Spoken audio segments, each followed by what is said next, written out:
अस्सलामुअलैकुम रहमतुल्लाहि व बरकातहू। आप देख रहे हैं रूहानी इल्म नक्शबंद चैनल। मोहम्मद रसूलुल्लाह नक्शबंदी हाज़िर खिदमत हूँ। मैं बताऊँगा आपको आज सूरह मुज़म्मिल के हवाले से।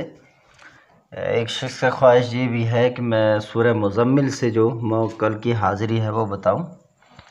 खैर वो मैं अमल इंशाअल्लाह दे दूँगा, उसकी अभी मुझे इजाज़त नहीं है तो इसलिए मैं अभी नहीं दे रहा हूँ। तो यह है कि सूरह मुज़म्मिल से अगर आप फ़ायदा उठाना चाह रहे हैं कारोबारी हवाले से, रिज़्क़ रोज़ी हवाले से, या दुश्मन के ख़तरात से महफूज रहने के लिए, तो फिर आप सूरह मुज़म्मिल को इशा नमाज के बाद 3 मरतबा पढ़ें और सुबह फ़जर नमाज के बाद इसको 3 मरतबा पढ़ें। इंशाअल्लाह अज़्ज़ा वजल फिर आप दुआ करते रहें, आप दुश्मन से भी हिफ्ज़ व अमान में रहेंगे और इसी तरह जो आपके माल और दौलत के जो मामलात हैं वो दुरुस्त रहेंगे।